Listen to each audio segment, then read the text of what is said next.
한국에는 두 명의 게임 체인저가 존재한다. 월드클래스 손흥민의 활약도 뛰어났지만 이강인은 어나더 레벨이었다. 호주전 손흥민의 활약에 다소 가려졌지만 역대급 활약을 한 선수가 있습니다. 현재 결승만 가도 MVP가 유력하다는 말까지 나오고 있는 대한민국 최고의 재능 이강인입니다. 이강인은 카타르 아시안컵 개최 전부터 5손가락 안에 드는 스타로 현지로부터 큰 관심을 받았는데요.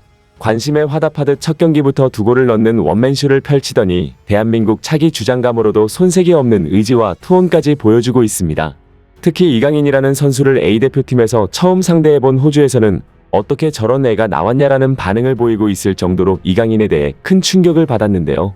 수비 8명을 상대로 결정적인 킬패스를 넣는 장면을 보고서는 아니 수비가 저렇게나 많이 있는데 저걸 뚫고 1대1 찬스를 만들어내다니 어이가 없다며 아시아 무대에서 이런 레벨을 상대하고 있다는 것이 믿기지 않는다는 반응을 보였습니다.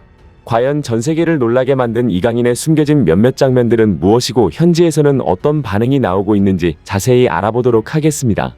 이번 대회 이강인을 보고 있으면 정말 차기 주장감이라는 단어가 떠오릅니다.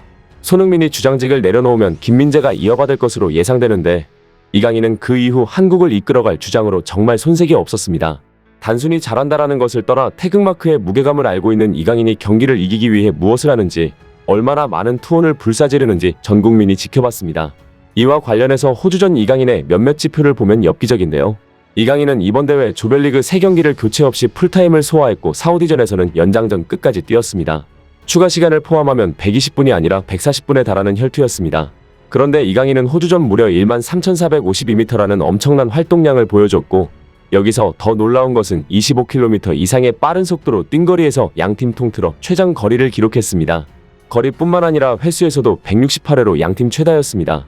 즉 단순히 많이 뛰기만 한 게 아니라 빠른 속도로 뛰는 거리와 횟수가 엽기적일 정도로 많았다는 얘기입니다. 또한 AFC가 제공한 매치 리포트에 따르면 이강인은 공이 없는 상황에서 그는 총 압박 35회로 팀 내 최다를 기록했으며 피파에서 규정하는 공을 받기 위한 움직임에서도 이강인은 양팀 통틀어 최다인 95회를 기록했습니다. 내려선 밀집 수비를 파괴하기 위해 가장 중요한 것은 바로 이 공을 받기 위한 움직임인데요. 공격 숫자가 많아봤자 공을 받는 선수가 가만히 서 있기만 하면 당연히 수비수 입장에서는 편하게 막을 수 있습니다. 바로 여기서 이강인은 호주의 늪축구를 무너뜨리기 위해 다리에 경련이 일어나고 호흡이 떠있는 상태에서도 어떻게든 많은 움직임을 가져가며 밀집 수비를 무너뜨리려고 했던 것입니다. 호주전 이 한 장면이 그날 자신의 모든 것을 쏟아부은 이강인의 투혼을 단번에 요약해주는데요. 그럼에도 불구하고 이강인은 지친 기색 없이 2경기를 뛰었고 금방이라도 근육 경련이 일어날 것 같은 상황에서도 끝까지 뛰었습니다. 과거에 비해 이강인의 체력과 정신력이 월등히 강해졌다는 것을 알 수 있는 대목이었죠.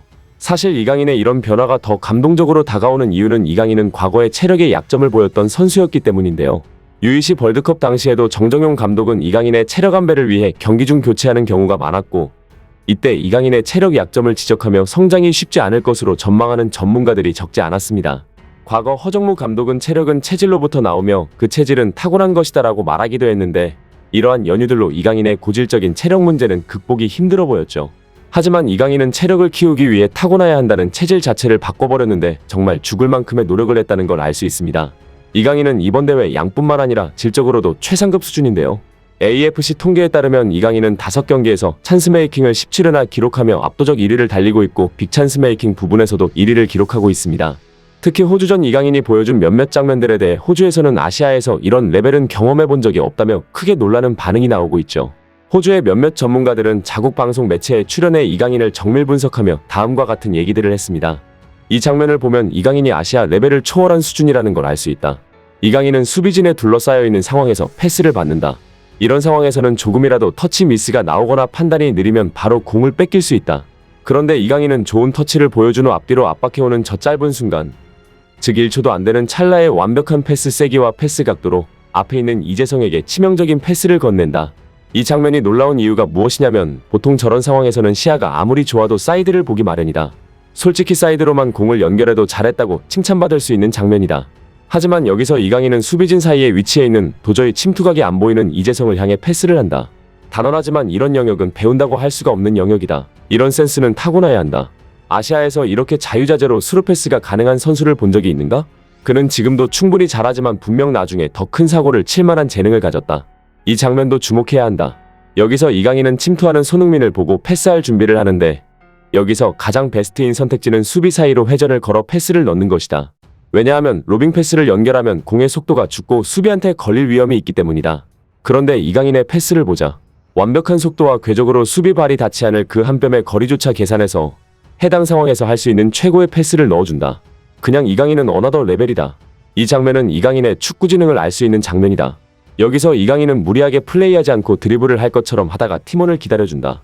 만약 지능이 낮으면 혼자 뭐라도 해보려고 하다가 오히려 상대에게 역습을 줄 수 있는데 이강인은 모든 시야를 열고 상대에게 공격권을 쉽게 주지 않으면서도 결정적인 기회를 창출하는 현명한 선택을 한다.